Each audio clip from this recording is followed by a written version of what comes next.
have liked a page on Facebook called Unvirtuous Abbey. And sometimes they share something very funny. The other day, it was Puritan Valentine's Day cards. The first had a picture of violets and roses, and at the top it said, "Roses are red, violets are blue," and at the bottom it said, "and neither are useful or necessary at all." Another had a picture of a Puritan woman, and at the top it said, "I need you," and at the bottom it said, "to help raise livestock and crops, or surely we will starve to death come winter." And another had two cameo photos in profile, one of a man and one of a woman. And the words at the top read, "You almost make my heart dance." And the words at the bottom said, "And dancing is forbidden." Romantic, huh? A real model for our present-day Valentine's cards. We tend to think of Puritans as dour, humorless, and certainly unromantic people who had to be that way because their lives were so difficult in the harsh New England climate. They were completely focused on the providence of God to help them survive. And they took great comfort and challenge from texts like our text today from Matthew that speaks of a city on a hill. Puritan John Winthrop preached a famous 1630 sermon called "A Model of Christian Charity," while still on the ship Arbella, bound for Massachusetts Bay, in which he encouraged those present to strive to be that righteous city on the hill, or they would be an example of God's judgment. And there are certainly words of judgment in this text. But underlying the words of judgment, I find the positive as well. Jesus saying that he came not to abolish the law, but to fulfill it. Speaking of all being accomplished, and in those words, I hear a prediction of his death and resurrection. And his mention that whoever breaks one of the least of the commandments will be called least in the kingdom of heaven. But I don't know about you. The promise of being in the kingdom of heaven at all is reason for celebration.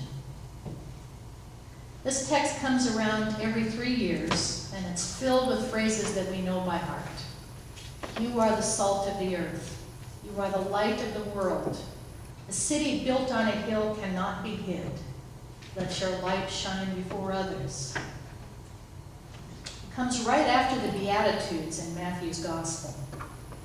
And we hear songs in our heads like, "This little light of mine." We didn't sing this, but "hide it under a bushel." No.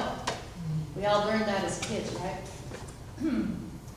Today, what I'd like to encourage you to do is to remember the service of Holy Baptism. After the baptismal covenant and the actual baptizing part, the priest says, "You are sealed by the Holy Spirit in baptism and marked as Christ's own forever." After those words, we often give the baptized person, or one of the godparents if it is a baby, a lighted baptismal candle. It's a fairly recent action in the Episcopal Church, so there are no words in the Book of Common Prayer that accompany that action.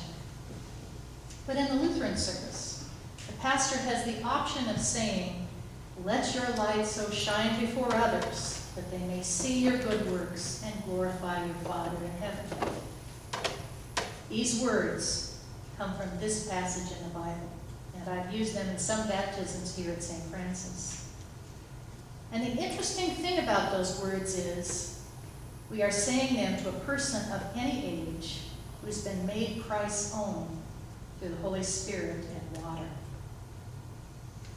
Bishop Thomas Clark Ely of the Diocese of Vermont shares his excitement for baptismal living in these words. "For me, baptismal living is all about being and living in the world as the sacramental presence of Christ's body. I've come to understand the water poured on my head and the sign of the cross traced on my forehead in baptism as an incredible gift. Each morning when I look into the mirror, I look for that cross as a reminder of who I am and whose I am. Buried with Christ in death, I live with Christ in resurrection. Not only does that change me, it changes how I live. That is baptismal living. I recall someone once describing the baptismal font as the womb of God. What a wonderful image. It is the fluid of divine life that sustains me, helps to form me, gives birth to me, and ultimately transforms me. Living as a member of Christ's crucified and risen body is the sacrament of baptismal life. If you are a baptized person, you have a light to share in order that God might be glorified. But I don't think baptized people can hear those words enough.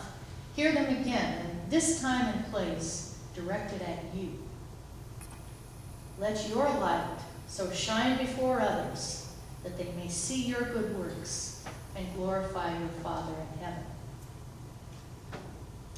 What I'm hearing in this text is not the possibility of your light becoming burned out. I'm not hearing that it will flicker and go out when you lose electrical power.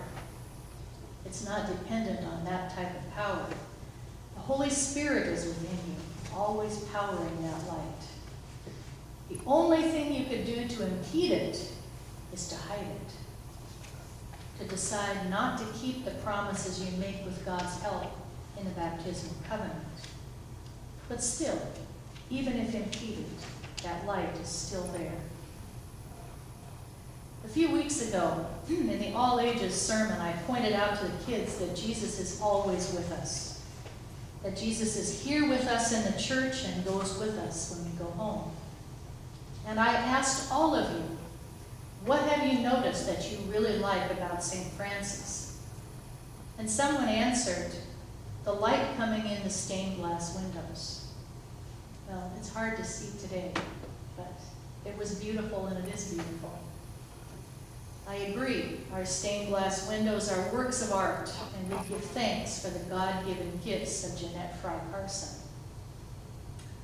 But with your permission, I'd like to broaden the answer and to say that what I really like about St. Francis has something to do with the character of light in this place. Maybe photographers and theologians of all stripes can speak a common language here. Light has characteristics like warmth, quality, direction, and the additive nature of light. There's no doubt that if a person places a light under a bushel basket, think a basket of apples. Quality and quantity of that light will suffer. The baptismal light within us comes from God. So when we're hearing Jesus say, let your light so shine before others that they may see your good works and glorify your Father in heaven, we're hearing that people can trace the origin of our shining good works back to God. God is where they come from. The characteristic of direction is a witness to who we are and whose we are, as Bishop Ely said. So when thinking of the character of light in this place, and I don't mean that all of you are characters, but I suppose in your own particular way you are, please remember that you shine with your unique baptismal light, and that adding your light, your light, your light, your light, your light, all together sometimes makes this place almost blinding. When you are not with us, we miss the light you bring, the light that God has given to you. And because Jesus didn't say, you are the light of St. Francis, but you are the light of the world, please remember, and I promise to remember too, that this light goes with you into every corner and crevice in the world. So here's my Valentine for each one of you. Roses are red, violets are blue, The baptismal light of God in Christ is for the world through you.